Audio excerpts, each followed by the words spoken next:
श्रीनिवासेति श्रेष्ठतया पात्रं गुणान्वितः कौशिकोऽनन्तरङ्गार्यश्चिरं विजेतां भुवि यस्तात्मीयपरं वरप्रतगुरौ वैराग्यभाग्योरथो वेदान्तामृतसारवन्तमनघात् श्रीनिवासात् गुरोः श्रीशैलान्वयकौस्तुभस्थितनयं श्रेयोनिधे श्रीनिधेः वन्दे साधुकटाक्षकेलिनिलयं श्रीकृष्णसद्देशिकं श्रीवासरङ्गपरकालमुनित्रयाप्तलक्ष्मात्मरक्षणेदित्वैकागमान्तम् आचार्य भक्ति परिपूतमनर्घशीलं गोपालदेशमुनिं गुरुमाश्रयामः नारायणाख्येतिराजपदाब्जभृङ्ग श्रीवासयोगि गुरुणार्पितभारमेशे भक्त्यादिपूर्णवरदारि कृपात्तचिह्नं श्रीनिवासमुनिवर्यमहं प्रपद्ये श्रीनारायणयोगीन्द्रवरदारि कृपाश्रयं रङ्गेशपादविनतं श्रीनिवासमुनिं भजे नव्यरङ्गयतीन्द्राङ्घ्रिपङ्कजभ्रमराहितं नव्यमङ्गलभूषं श्रीवरदारि गुरुं भजे श्रीमान् वेङ्कटनाथार्य कवितार्य केसरी वेदान्ताचार्यवर्यो मे सन्निधत्तां सदा हृदि यो नित्यमच्युतपदाम्बुजयुग्मरुक्मो व्यामोहतः नाय मेने अस्मद्गुरोर्भगवतोऽस्य देकसिन्धो रामानुजस्य चरणौ शरणं प्रपद्ये यस्य सारस्वतस्तु विगाहे अमुनं तीर्थं साधु वृन्दावने स्थितं निरस्तजिह्मगस्पर्शे यत्र कृष्णकृतादरः नाथेन मुनिनाथेन भवेयं नाथवानहं यस्य नैगमिकं तत्त्वं हस्तामलकतां गतं यस्य सारस्वतस्रोतो कुलामोदवासितं सुतेनां श्रमायालं शठारिन्दोपास्महे वन्दे वैकुण्ठसेनान्यं देवं सूत्रपतीसकं यद्वेत्र शिखरस्पन्धे विश्वमेतद्व्यवस्थितं सह धर्मचरीं शौनेः सम्मन्त्रितजगत्थिताम् अनुग्रहमयीं वन्दे नित्यमज्ञातनिग्रहां कमप्याद्यं गुरुं वन्दे कमलागृहमेधिनं प्रवक्ता छन्दसां वक्ता पञ्चरात्रस्य स्वयं ज्ञानानन्दमयं देवं निर्मलस्फटिकाकृतिम् आधारं सर्वविद्यानाम् अयग्रीवमुपास्महे लक्ष्मीनेत्रोत्पलश्रीधृतपरिचयादेशसंवर्धमानः नाभीनाळीकरिं खण्मुदकरपटले दत्तहस्तावलम्बः अस्माकं सम्पदोघानविरलतुलसीदां सञ्जातभूमा कालिन्दी कान्तिहारी कले चोषः हलिमा कैटभारेः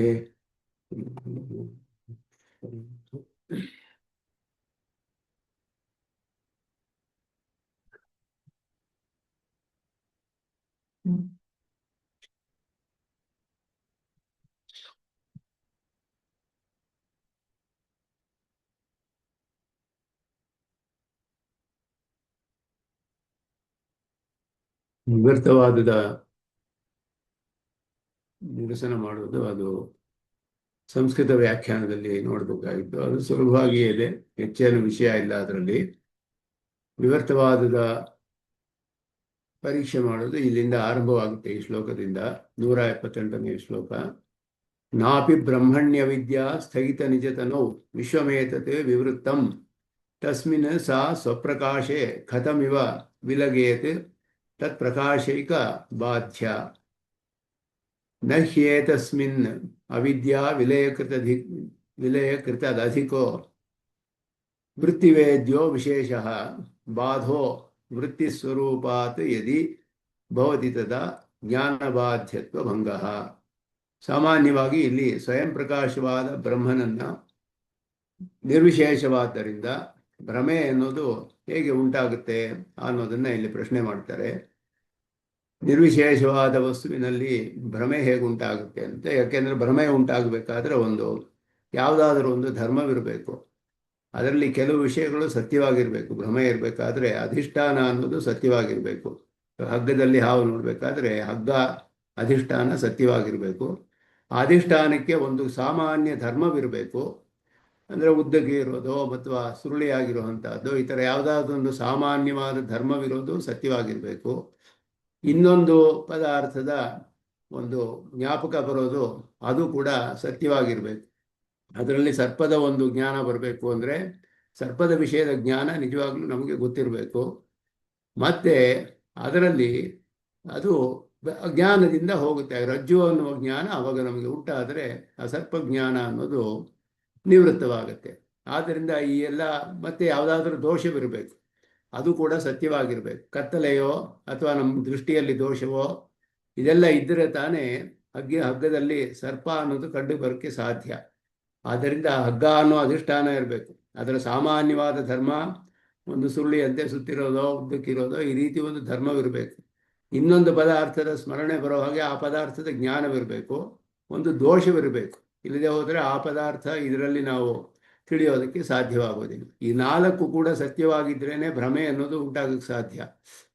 ಇಲ್ಲಿ ಬ್ರಹ್ಮನಿಗೆ ನಿರ್ವಿಶೇಷವಾದ್ದರಿಂದ ಸಾಮಾನ್ಯ ಧರ್ಮ ಯಾವುದೂ ಇಲ್ಲ, ಸಾಮಾನ್ಯ ಧರ್ಮ ಯಾವುದೂ ಇಲ್ಲ. ಮತ್ತೆ ಬೇರೆ ಯಾವ ಪದಾರ್ಥವೂ ಸತ್ಯವಾಗಿಲ್ಲ ತಿಳಿಯೋದಕ್ಕೆ, ದೋಷವೂ ಸತ್ಯವಾಗಿಲ್ಲ.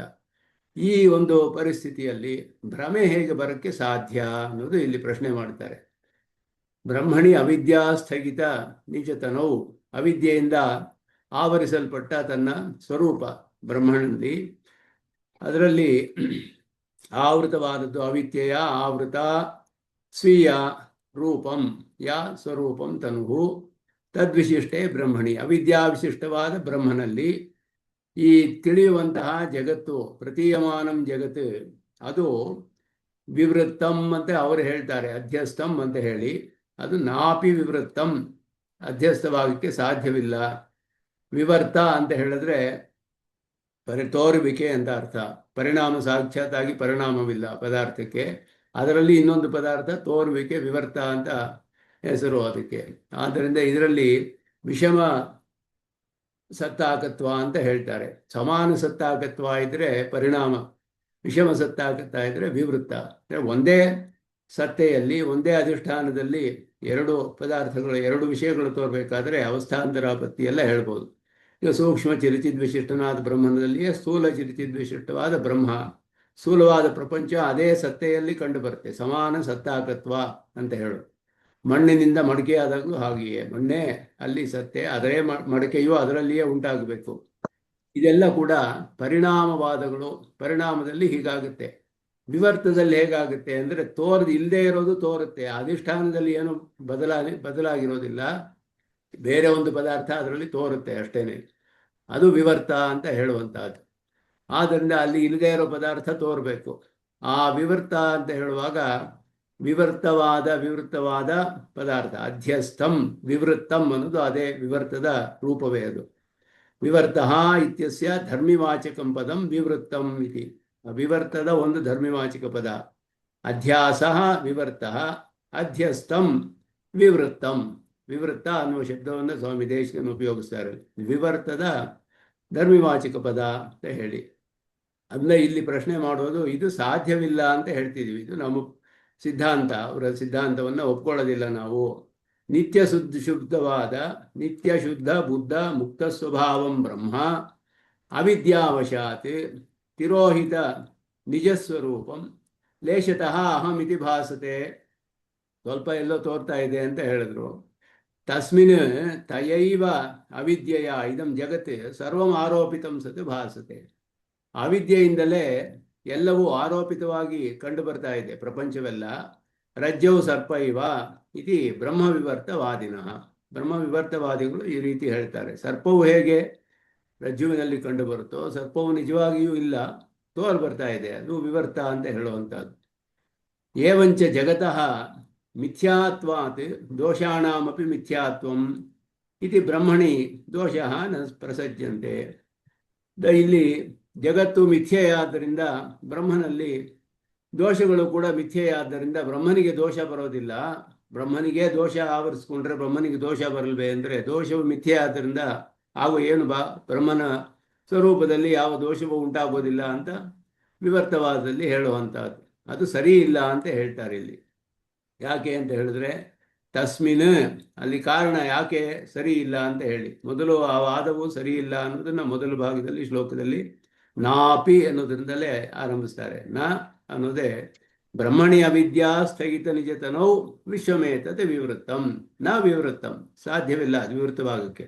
ಯಾಕೆ ಅಂತ ಹೇಳಿದ್ರೆ ತಸ್ಮಿನ್ ಸಾ ಅವಿದ್ಯಾ ಸ್ವಪ್ರಕಾಶೇ ತಸ್ಮಿನ್ ಬ್ರಹ್ಮಣಿ, ಸ್ವಯಂ ಪ್ರಕಾಶವಾದ ಆ ಬ್ರಹ್ಮನಲ್ಲಿ ಅವಿದ್ಯೆ ಅಂತ ಹೇಳೋದು.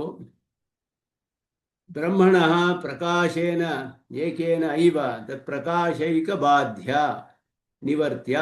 ಬ್ರಹ್ಮ ಪ್ರಕಾಶದಿಂದಲೇ ನಿವೃತ್ತವಾಗಬೇಕು, ಅಧಿಷ್ಠಾನ ಜ್ಞಾನದಿಂದ ಭ್ರಮೆ ಹೋಗಬೇಕು. ಆದ್ದರಿಂದ ಅಧಿಷ್ಠಾನ ಯಾವುದು ಅಂದರೆ ಬ್ರಹ್ಮನ ಪ್ರಕಾಶವೇ, ಪ್ರಕಾಶವೇ ಬ್ರಹ್ಮ ಅಂತ ಹೇಳೋದ್ರಿಂದ ಆ ಜ್ಞಾನದಿಂದಲೇ ಇದು ನಿವೃತ್ತವಾಗಬೇಕು. ಇದು ಹೇಗೆ ಸಂಬಂಧಿಸುತ್ತೆ? ಆ ಜ್ಞಾನದಿಂದಲೇ ನಿವೃತ್ತವಾಗುವ ಅದೇ ಅವಿದ್ಯೆ ಅದರಲ್ಲಿಯೇ ಇದ್ದರೆ ಹೇಗೆ ನಿವೃತ್ತವಾಗುತ್ತೆ? ಅದೇ ಮುಚ್ಕೊಂಡು ಬಿಟ್ರೆ ಹೇಗೆ ಅದು ನಿವೃತ್ತವಾಗುತ್ತೆ ಅಂತ ಹೇಳಿ ಇಲ್ಲಿ ಪ್ರಶ್ನೆ ಮಾಡ್ತಾರೆ. ಯಾಕೆ ಅಂದರೆ ರಜ್ಜು ಸರ್ಪಾದಿ ಅಧ್ಯಾಸ ಸ್ಥಳೇ ಸರ್ವತ್ರ ಅಧ್ಯಾಸ ಆಧಾರಭೂತಾಯ ರಜ್ಜೋ ಸಾಮಾನ್ಯಾಕಾರೇಣ ಭಾನೇ ಸತಿ. ಸಾಮಾನ್ಯವಾದ ಒಂದು ಆಕಾರ ಕಂಡು ಬರ್ತಿದೆ ಹಗ್ಗದ್ದು. ದೂರತ್ವಾದಿ ದೋಷವಶಾತ್, ಇಲ್ಲ ದೂರದಲ್ಲಿ ಇರಬಹುದು, ಕತ್ತಲೆ ಇರಬಹುದು, ಅಥವಾ ನಮ್ಮ ಕಣ್ಣಿನಲ್ಲಿ ಸ್ವಲ್ಪ ದೋಷವಿರಬಹುದು. ಯಾವುದೋ ಒಂದು ನಿಜವಾದ ದೋಷದ ಕಾರಣದಿಂದ ಸರ್ಪ ಭಾಸತೆ, ಸರ್ಪ ಇರುವ ಹಾಗೆ ಕಂಡು ಬರುತ್ತೆ. ರಜ್ಜು ಜ್ಞಾನೇನ ಚ ನಿವರ್ತತೆ, ರಜ್ಜುವ ಒಂದು ಹಗ್ಗದ ಜ್ಞಾನದಿಂದ ಅದು ಹೋಗಿಬಿಡುತ್ತೆ. ಇಲ್ಲಿ ಪ್ರಕೃತೆ ಬ್ರಹ್ಮ ವ್ಯತಿರಿಕ್ತಸ್ಯ ಸರ್ವಸ್ಯಾಪಿ ಮಿಥ್ಯಾತ್ವೇನ ಬ್ರಹ್ಮಜ್ಞಾನೇನೈವ ಬಾಧಃ ಉಚ್ಯತೆ. ಬೇರೆ ಒಂದು ಜ್ಞಾನ ಇಲ್ಲ ನಿವೃತ್ತಿ ಮಾಡುವಂತಕ್ಕೆ. ನಿವೃತ್ತಿ ಅನುಪಪತ್ತಿ ಅಂತ ಹೇಳ್ತಾರೆ ಇಲ್ಲಿ, ನಿವರ್ತಕ ಅನುಪಪತ್ತಿ ಅದೆಲ್ಲ ಮುಂದೆ ಬರುತ್ತೆ ಇಲ್ಲಿ ಅವಿದ್ಯೆಯ ಅನುಪಪತ್ತಿಗಳಲ್ಲಿ. ಬ್ರಹ್ಮಜ್ಞಾನದಿಂದಲೇ ಅದು ಹೋಗಬೇಕು. ಆದರೆ ಈ ಒಂದು ಜ್ಞಾನ, ಬ್ರಹ್ಮವನ್ನು ಬಿಟ್ಟು ಬೇರೆ ಒಂದು ಜ್ಞಾನ ಅನ್ನೋದು ಸತ್ಯವಾದ ಪದಾರ್ಥ ಯಾವುದೂ ಇಲ್ಲ ಬೇರೆ ಒಂದು. ಆದ್ದರಿಂದ ಬ್ರಹ್ಮನಿಗಿಂತ ಬೇರೆಯಾದ ಎಲ್ಲವೂ ಮಿಥ್ಯೆಯಾದರೆ ಬ್ರಹ್ಮಜ್ಞಾನದಿಂದಲೇ ಅದು ಹೋಗಬೇಕು. ಅದು ಎಲ್ಲವೂ ಮಿಥ್ಯೆ ಆದ್ದರಿಂದ ಬ್ರಹ್ಮಜ್ಞಾನದಿಂದಲೇ ಹೋಗಬೇಕು. ಅವಿದ್ಯಾಪಿ ಬ್ರಹ್ಮ ವ್ಯತಿರಿಕ್ತತ್ವಾತ್ ಮಿಥ್ಯಾ ಏವ, ಅವಿದ್ಯೆಯು ಮಿಥ್ಯೆಯೇ.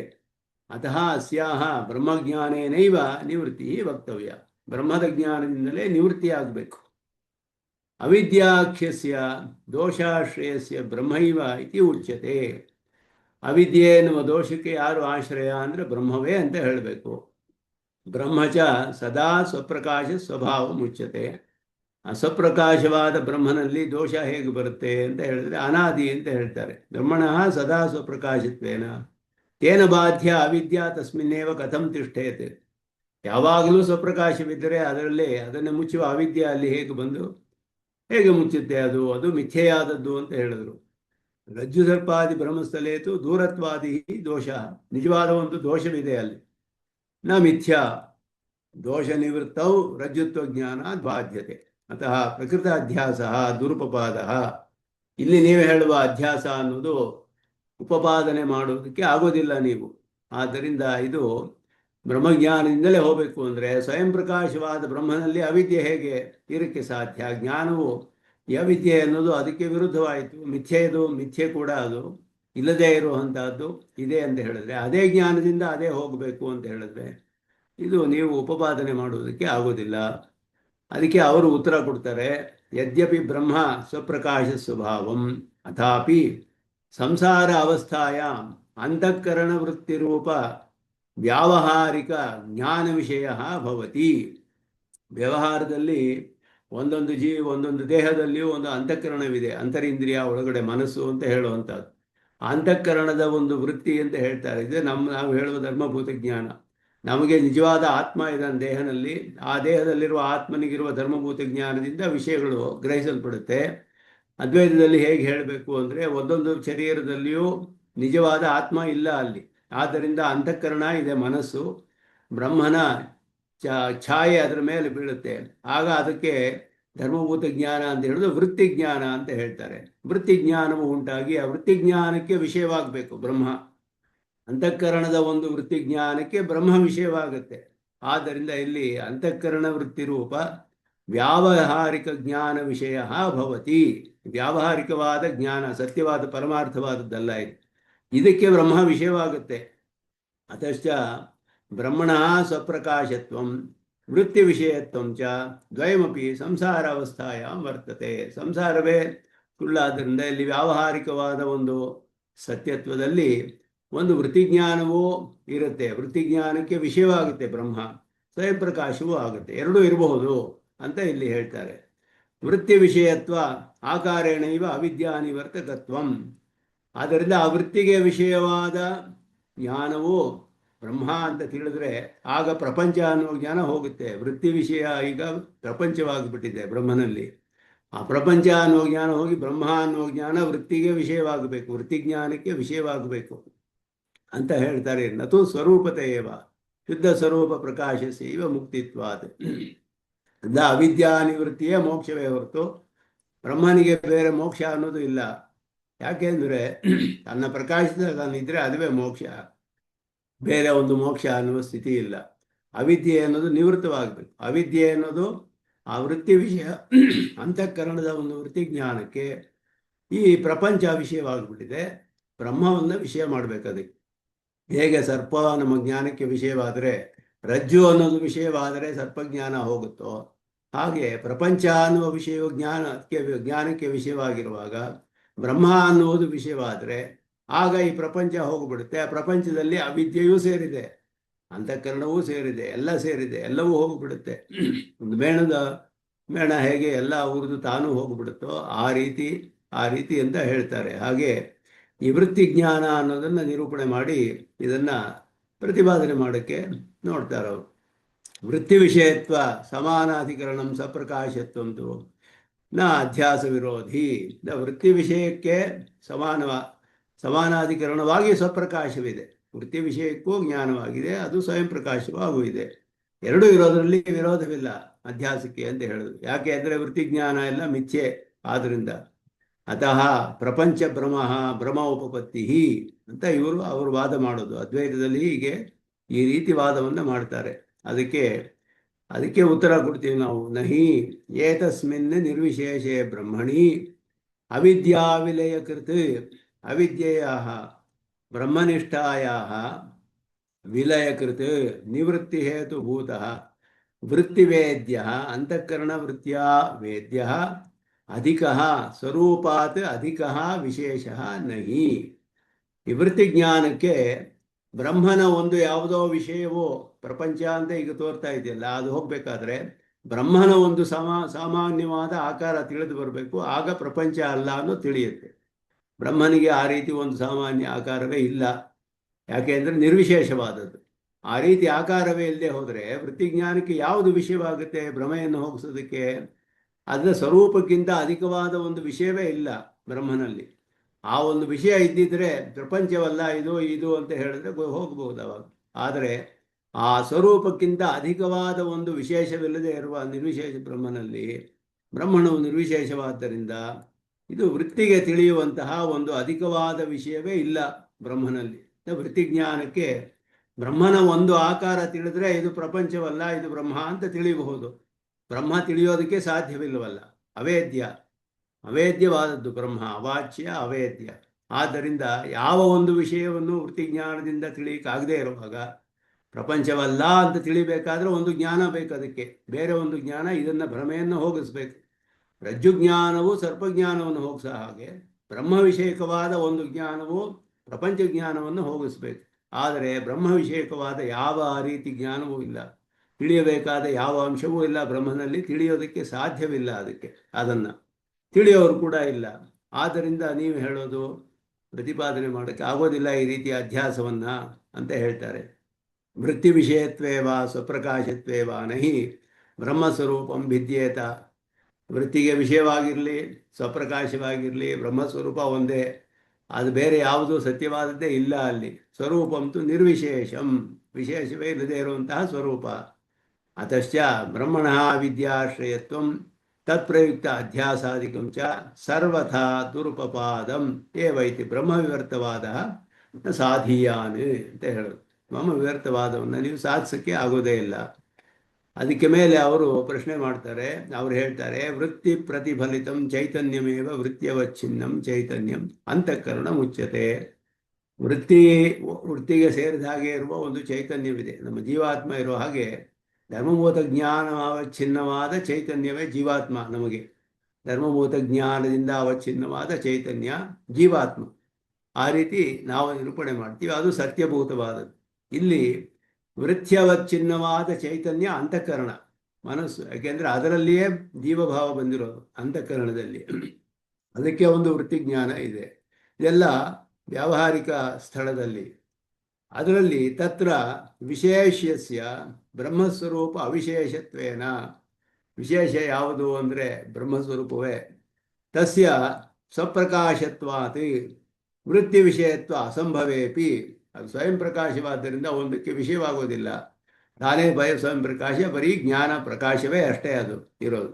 ಆದ್ದರಿಂದ ವೃತ್ತಿರೇವ ಕೇವಲ ಅವಿದ್ಯಾ ನಿವರ್ತಕ ಭವತು, ವೃತ್ತಿಯೇ ಅವಿದ್ಯಾ ನಿವರ್ತವಾಗಲಿ ಅಂತ ಹೇಳಿದ್ರೆ ಆಗ ಜ್ಞಾನದಿಂದ ಹೋಗುತ್ತೆ ಅಂತ ಹೇಳೋಕ್ಕಾಗಲ್ಲ. ಇದು ಹೇಗೆ ಅಂದರೆ ಒಂದು ಔಷಧಿ ತಗೊಂಡು ವ್ಯಾಧಿ ಹೋಗೋ ಹಾಗೆ. ಔಷಧಿಯು ವ್ಯಾಧಿಯು ಎರಡು ಸತ್ಯವಾಗಿರ್ಬೇಕಲ್ಲಿ. ಇಲ್ಲದೆ ಹೋದರೆ ವ್ಯಾಧಿ ಮಿಥ್ಯೆಯಾಗಿದ್ದರೆ ನಿಜವಾದ ಔಷಧಿ ತಗೊಂಡ್ರೆ ಹೋಗೋದಿಲ್ಲ, ಯಾಕೆಂದರೆ ವ್ಯಾಧಿ ಇಲ್ಲವೇ ಇಲ್ಲ ಅಲ್ಲಿ. ಔಷಧಿ ಮಿಥ್ಯೆಯಾಗಿದ್ದು ವ್ಯಾಧಿ ನಿಜವಾಗಿದ್ರೂ ಹೋಗೋದಿಲ್ಲ, ಯಾಕೆ ಅಂದರೆ ಔಷಧಿ ಮಿಥ್ಯೆಯಾದ ಔಷಧಿಯಿಂದ ವ್ಯಾಧಿ ಹೋಗಕ್ಕೆ ಸಾಧ್ಯವಿಲ್ಲ. ನಿಜವಾದ ವ್ಯಾಧಿ ಎರಡೂ ಸತ್ಯವಾಗಿರಬೇಕು ಔಷಧಿಯಿಂದ ವ್ಯಾಧಿ ಹೋಗಬೇಕಾದ್ರೆ. ಆದ್ದರಿಂದ ಇಲ್ಲಿ ವೃತ್ತಿಯಿಂದಲೇ ಹೋಗಲಿ, ವೃತ್ತಿ ಜ್ಞಾನದಿಂದ ಅಲ್ಲ, ವೃತ್ತಿಯಿಂದಲೇ ಹೋಗ್ಬಿಡ್ಲಿ ಅಂತ ಹೇಳಿದ್ರೆ ಆಗ ನಿಮಗೆ ಜ್ಞಾನಬಾಧ್ಯತ್ವ ಅನ್ನೋದು ತಳ್ಳಿ ಹೋಗ್ಬಿಡುತ್ತೆ. ನೀವು ಹೇಳೋದು ಭ್ರಮೆ, ಆದ್ದರಿಂದ ಜ್ಞಾನದಿಂದ ಹೋಗಿಸ್ಬೇಕು ಪ್ರಪಂಚವನ್ನು. ಅದಕ್ಕೆ ಒಂದು ಯಾವುದಾದ್ರೊಂದು ಕರ್ಮವನ್ನು ಮಾಡಿಯೋ ಒಂದು ಕೆಲಸ ಮಾಡಿಯೋ ಹೋಗೋಕ್ಕೆ ಸಾಧ್ಯವಿಲ್ಲ, ಯಾಕೆಂದರೆ ಇಲ್ಲವೇ ಇಲ್ಲ. ಅದು ಇಲ್ಲದೇ ಇರುವ ಸರ್ಪದನ್ನು ಒಂದು ಕೋಲ ತಗೊಂಡು ಓಡಿಸೋಕ್ಕಾಗುತ್ತೆ ಅಂದರೆ ಆಗೋದಿಲ್ಲ, ಯಾಕೆ ಅಂದರೆ ಸರ್ಪ ಇಲ್ಲ ನಿಜವಾಗಿಯೂ. ಅದು ಜ್ಞಾನದಿಂದಲೇ ಹೋಗಬೇಕು. ಆದ್ದರಿಂದ ಅಲ್ಲಿ ಹಾಗೇನಾಗುತ್ತೆ ಅಂತ ಹೇಳಿದ್ರೆ ಪ್ರಪಂಚ ಸತ್ಯವಾಗಬೇಕು. ಈ ರೀತಿ ನೀವು ಹೇಳಿದ್ರೆ ಪ್ರಪಂಚವು ಸತ್ಯವಾಗಬೇಕು ಅಂತ ಹೇಳ್ತಾರೆ. ಪ್ರಪಂಚ ಭ್ರಮಸ್ಯ ನಿವೃತ್ತಿ ವೃತ್ತಿ ಸ್ವರೂಪಾತ್ ನತು ವೃತ್ತಿ ವಿಷಯ ಬ್ರಹ್ಮ ಪ್ರಕಾಶಾತ್ ಇತಿ ಭವತಿ ಜ್ಞಾನಬಾಧ್ಯತ್ವ ಭೃಂಗ. ಆಗ ಅಂತಃಕರಣ ಎಲ್ಲ ಸತ್ಯವಾಗಬೇಕು. ಆವಾಗ ವಿಶ್ವಭ್ರಮಸ್ಯ ಜ್ಞಾನೇನ ಬಾಧ್ಯತ್ವಸ್ಯ ಜ್ಞಾನಬಾಧ್ಯತ್ವ ಅನ್ನೋದು ಹೋಗ್ಬಿಡುತ್ತೆ. ಜ್ಞಾನಸ್ಯ ಬಾಧ್ಯಕತ್ವ ನಾಮ ನ ಸ್ವರೂಪತಃ ಕಿಂತು ಅಧಿಷ್ಠಾನ ವಿಷಯಕತ್ವಾತ್ ಏವ. ಅಧಿಷ್ಠಾನದ ವಿಷಯದಿಂದಲೇ ಹೋಗಿಸ್ಬೇಕು. ಸರ್ಪವನ್ನು ಸ್ವರೂಪದಿಂದ ಓಡಿಸೋಕ್ಕಾಗೋದಿಲ್ಲ, ಯಾಕೆಂದ್ರೆ ಸರ್ಪ ಇಲ್ಲ ಅಲ್ಲಿ. ರಜ್ಜುಜ್ಞಾನದಿಂದ ಸರ್ಪಜ್ಞಾನ ಹೋಗಬೇಕೇ ಹೊರತು ಸ್ವರೂಪತಃ ಸರ್ಪವನ್ನು ಓಡಿಸೋಕ್ಕಾಗೋದಿಲ್ಲ. ನಿಜವಾದ ಸರ್ಪ ಇದ್ರೆ ಸ್ವರೂಪತಃ ಹೋಗಿಸ್ಬೋದು ಅದನ್ನು. ಅದು ಇಲ್ಲಿ ಹೇಳ್ತಾ ಇದ್ದಾರೆ. ವೃತ್ತಿಜ್ಞಾನಂ ಸ್ವರೂಪತಃ ಬಾಧಕಂ ಬಾಧ್ಯಸ್ಯ ಜಗತಃ ಜ್ಞಾನಬಾಧ್ಯತ್ವ ನ ಸ್ಯಾತ್ ತತಶ್ಚ ಮಿಥ್ಯಾತ್ವಮಪಿ ನ ಸ್ಯಾತ್. ಸತ್ಯವಾಗಬೇಕು. ಅವಾಗ ಸರ್ಪವನ್ನು ಸ್ವರೂಪತಃ ಓಡಿಸ್ಬೇಕು ಅಂತ ಹೇಳಿದ್ರೆ ಸತ್ಯವಾದ ಸರ್ಪ ಇದ್ರೆ ಸಾಧ್ಯ. ಸರ್ಪಜ್ಞಾನವಿದೆ ಅಷ್ಟೇ, ಅಲ್ಲಿ ಅಜ್ಞಾನ. ಆದ್ದರಿಂದ ರಜ್ಜುಜ್ಞಾನದಿಂದ ಅದನ್ನು ಹೋಗಿಸ್ಬೇಕು. ಇದು ವಿವಾದವನ್ನು ಸೂಕ್ಷ್ಮವಾಗಿ ಹೇಳ್ತಾರೆ ಇಲ್ಲಿಂದ. ಜ್ಞಾನಬಾಧ್ಯತ್ವಮೇ ಬಹಿ ಮಿಥ್ಯಾತ್ವಂ. ಆಗ ಪ್ರಪಂಚವು ಸತ್ಯವಾಗಿಬಿಡುತ್ತೆ, ಸತ್ಯವಾಗಬೇಕು ಪ್ರಪಂಚ. ಆದ್ದರಿಂದ ನಿರ್ವಿಶೇಷವ ಬ್ರಹ್ಮವಾದೆ ಭ್ರಮ ನಿವೃತ್ತಿರಪಿ ನ ಸಾಧೀಯಸಿ. ಭ್ರಮ ನಿವೃತ್ತಿ ಅನ್ನೋದು ನೀವು ಸಾಧಿಸಕ್ಕಾಗೋದಿಲ್ಲ. ಇಲ್ಲಿ ಕೆಲವು ಅಧಿಕವಾದ ಸ್ವಲ್ಪ ವಿಷಯ ಹೇಳ್ತಾರೆ. ಬ್ರಹ್ಮ ವಿವರ್ತವಾದದಲ್ಲಿ ಎರಡು ಪಕ್ಷಗಳಿದೆ, ಅಭಿಪ್ರಾಯ ಭೇದವಿದೆ. ಶಂಕರಾಚಾರ್ಯರ ಶಿಷ್ಯರುಗಳಲ್ಲಿ ಬ್ರಹ್ಮವಿವರ್ತವಾದೇಹಿ ಜೀವಾಜ್ಞಾನವಾದ ಬ್ರಹ್ಮ ಅಜ್ಞಾನವಾದಶ್ಚೇತಿ ಪ್ರಸ್ಥಾನದ್ವಯಂ ವರ್ತತೆ. ಇದೆರಡಕ್ಕೂ ಪ್ರಸ್ಥಾನಗಳು ಅಂತ ಹೇಳ್ತಾರೆ. ಭಾಮತಿ ಪ್ರಸ್ಥಾನ, ವಿವರಣ ಪ್ರಸ್ಥಾನ ಅಂತ ಎರಡು ಪ್ರಸ್ಥಾನಗಳಿದೆ ಅದರಲ್ಲಿ ಮೊದಲು ಭಾಮತಿ ಎನ್ನುವ ಗ್ರಂಥವನ್ನು ಬರೆದವರು ವಾಚಸ್ಪತಿ ಮಿಶ್ರರು. ಅವರದು ಭಾಮತಿ ಪ್ರಸ್ಥಾನ ಅಂತ ಹೆಸರು. ಅವರು ಹೇಳ್ತಾರೆ ಜೀವನಲ್ಲಿಯೇ ಅಜ್ಞಾನ ಆಶ್ರಿತವಾಗಿದೆ ಎಂದರು. ಇದು ಕೂಡ ಭಾಷ್ಯಕಾರರು ಶ್ರೀಭಾಷ್ಯದಲ್ಲಿ ವಿಸ್ತಾರವಾಗಿ ವಿಚಾರ ಮಾಡ್ತಾರೆ. ಜೀವಭಾವ ಬರಬೇಕಾದ್ರೆ ಅವಿದ್ಯೆಯಿಂದ ಮುಚ್ಚಿದ ಮೇಲೆ ಜೀವಭಾವ ಬರೋದು. ಆದ್ದರಿಂದ ಜೀವಭಾವ ಬರೋಕ್ಕೆ ಮೊದಲೇ ಅವಿದ್ಯೆ ಇರಬೇಕು ಬ್ರಹ್ಮನಲ್ಲಿ. ಇಲ್ಲದೆ ಹೋದರೆ ಜೀವಭಾವ ಹೇಗೆ ಬರುತ್ತೆ? ಆದ್ದರಿಂದ ಜೀವನಲ್ಲಿ ಹೇಗೆ ಆಶ್ರಿತವಾಗಿರುತ್ತೆ ಅನ್ನೋದು ಪ್ರಶ್ನೆಯಲ್ಲಿ. ಆದರೆ ಅವ್ರು ಹೇಳಿದ್ರು ಬ್ರಹ್ಮನಿಗೆ ದೋಷ ಬರೋಕ್ಕೆ ಸಾಧ್ಯವಿಲ್ಲ, ಆದ್ದರಿಂದ ಜೀವನಲ್ಲಿ ಇದೆ ಅವಿದ್ಯೆ ಅಂತ ಹೇಳ್ತಾರೆ ಅವರು ಭಾಮತಿಕಾರರು. ಎರಡನೆಯದು ವಿವರಣಕಾರಸ್ಯ ಪ್ರಕಾಶಾತ್ಮತೆ. ಪ್ರಕಾಶಾತ್ಮ ಮುನಿಗಳು ಅಂತ ಅವರದು ವಿವರಣ ಬರೆದಿದ್ದಾರೆ. ಅದರಲ್ಲಿ ವಿವರಣ ಪ್ರಸ್ಥಾನ ಅಂತ ಹೆಸರು. ಅದರಲ್ಲಿ ಹೇಳ್ತಾರೆ ಇತರಿ ಏತವು ಉಭವು ಅಪಿ ಶ್ರೀ ಶಂಕರಾಚಾರ್ಯಸ್ಯ ಪರಮಭಕ್ತವು. ಅವರ ಶಿಷ್ಯರುಗಳೇ ಅವರು. ತದೀಯಂ ವಚನಮೇವ ಸ್ವಪಕ್ಷೆ ಪ್ರಮಾಣಯತಃ. ಅವರವರ ಪ್ರಮಾಣ ಅಂತ ಹೇಳ್ತಾರೆ. ಶಂಕರರ ಭಾಷ್ಯವನ್ನು ವ್ಯಾಖ್ಯಾನ ಮಾಡ್ತಾರೆ. ಪ್ರಪಂಚ ಭ್ರಮಹೇತುಭೂತಾಯ ಅವಿದ್ಯಾಯ ಆಶ್ರಯ ಕಹ. ಇದು ಆಶ್ರಯ ಅನುಪಪತ್ತಿ ಅಂತ ಭಾಷ್ಯಕಾರರು ಹೇಳ್ತಾರೆ. ಇದು ಮುಂದೆ ಬರುತ್ತೆ. ಇತಿ ಪ್ರಶ್ನಸ್ಯ ಬ್ರಹ್ಮವೇ ಅಂತಾನೆ ಹೇಳಬೇಕು ಕಡೆಯಲ್ಲಿ. ಉತ್ತರ ದಾನೆ ಅಭಿಪ್ರಾಯ ಭೇದಾತ್ ಪ್ರವೃತ್ತವು ಇಮೌ ಪಕ್ಷವು. ಈ ಯಾರು ಅವಿದ್ಯೆ ಎಲ್ಲಿ ಆಶ್ರಿತವಾಗಿದೆ ಅಂತ ಹೇಳಿದ್ರೆ ಆಗ ಎರಡು ಅಭಿಪ್ರಾಯಗಳಿದೆ, ಬ್ರಹ್ಮನಲ್ಲಿ ಜೀವನಲ್ಲಿ ಅಂತ ಹೇಳಬೇಕು. ನಿತ್ಯ ಶುದ್ಧ ಬುದ್ಧ ಮುಕ್ತಸ್ಯ ಅವಿದ್ಯಾಶ್ರಯತ್ವ ಅನುಪಪತ್ತಿ ಮಾನಯನ್ ಭಾಮತೀಕಾರ ಜೀವ ಏವ ತದಾಶ್ರಯ ಇತಿ ಆತಸ್ಥವು. ಬ್ರಹ್ಮನಲ್ಲಿ ಬರಕ್ಕೆ ಸಾಧ್ಯವಿಲ್ಲ ಅವಿದ್ಯೆ, ಜೀವನಲ್ಲಿಯೇ ಇದೆ ಅಂತ ವಾಚಸ್ಪತಿ ಮಿಶ್ರರು ಹೇಳ್ತಾರೆ. ಅವಿದ್ಯಾಯ ಪ್ರಶ್ನಾತೀತತ್ವಾತ್ ಸರ್ವಂ ಸಂಗಚ್ಯತೆ ಇತ್ಯಾದಿ ಮನ್ಯತೆ. ಅದು ಅವಿದ್ಯೆ ಅನ್ನೋ ಸ್ವರೂಪ ಯಾರೂ ನಿರೂಪಣೆ ಮಾಡೋಕ್ಕಾಗುವುದಿಲ್ಲ. ಆದ್ದರಿಂದ ಅದು ಅನಾದಿಯಾದದ್ದು. ಆದ್ದರಿಂದ ನೀವು ಜೀವನಲ್ಲಿದೆಯೋ ಇದೆಲ್ಲ ಕೇಳಬೇಕಾಗಿಲ್ಲ. ಜೀವನಲ್ಲಿದೆ ಅಂತ ಇಲ್ಲ ಅಂತ ನೀವು ಪ್ರೂವ್ ಮಾಡೋಕ್ಕಾಗಲ್ಲ. ಯಾಕೆ ಅಂದರೆ ಅನಾದಿ ಆದದ್ದು. ಅದರ ಅದರ ಒಂದು ಸ್ವರೂಪ ಏನು ಅಂತ ಹೇಳಿದ್ರೆ ಸದಸ್ಯದ ಅನಿರ್ವಚನೀಯ. ಸದಸ್ಯದ ಅನಿರ್ವಚನೀಯವಾದ ಅವಿದ್ಯೆಯನ್ನು ಹೇಗೆ ನೀವು ವಿಚಾರ ಮಾಡಿ ಸ್ಥಾಪನೆ ಮಾಡೋಕ್ಕೆ ಸಾಧ್ಯ? ಆದ್ದರಿಂದ ಈ ರೀತಿ ಪ್ರಶ್ನೆ ಎಲ್ಲ ಮಾಡೋಕ್ಕಾಗಲ್ಲ ಅಂತ ವಾದ ಮಾಡ್ತಾರೆ. ಬ್ರಹ್ಮ ಅಜ್ಞಾನವಾದಿ ವಿವರಣಕಾರಸ್ತು ಅವಿದ್ಯಾ ಸಾಕ್ಷಿತ್ವಮೇವ ಅವಿದ್ಯಾಶ್ರಯತ್ವ. ಅವರು ಸ್ವಲ್ಪ ಬದಲಾಗಿ ಹೇಳ್ತಾರೆ. ಅವಿದ್ಯೆಗೆ ಸಾಕ್ಷಾತ್ತಾಗಿ ಆಶ್ರಯ ಬ್ರಹ್ಮನಲ್ಲಿ ಇದೆ ಅಂತ ಹೇಳಿದ್ರೆ ಏನರ್ಥ ಅಂದರೆ ಬ್ರಹ್ಮವು ಅವಿದ್ಯೆಗೆ ಸಾಕ್ಷಿಯಾಗಿದೆ ಅಂತ ಹೇಳಿದ್ರು. ಸುಮ್ಮನೆ ನೋಡ್ತಾ ಇರೋದಷ್ಟೇ, ಅದು ಜ್ಞಾನವಿಲ್ಲದೆ ಸುಮ್ಮನೆ ನೋಡ್ತಾ ಇರೋದು, ಹಾಗೆ ಅದು ಸಾಕ್ಷಿ ಅಂತ ಹೇಳ್ತಾರೆ. ಸಾಕ್ಷಿ ಜ್ಞಾನ. ನತು ಮುಖ್ಯಂ ಆಶ್ರಯತ್ವ ಬ್ರಹ್ಮಣ ಅವಿದ್ಯಾಯ ಏವ ಅಪದಾರ್ಥತ್ವಾತ್. ಅವಿದ್ಯೆ ಅನ್ನುವ ಪದಾರ್ಥವೇ ಇಲ್ಲವಲ್ಲ.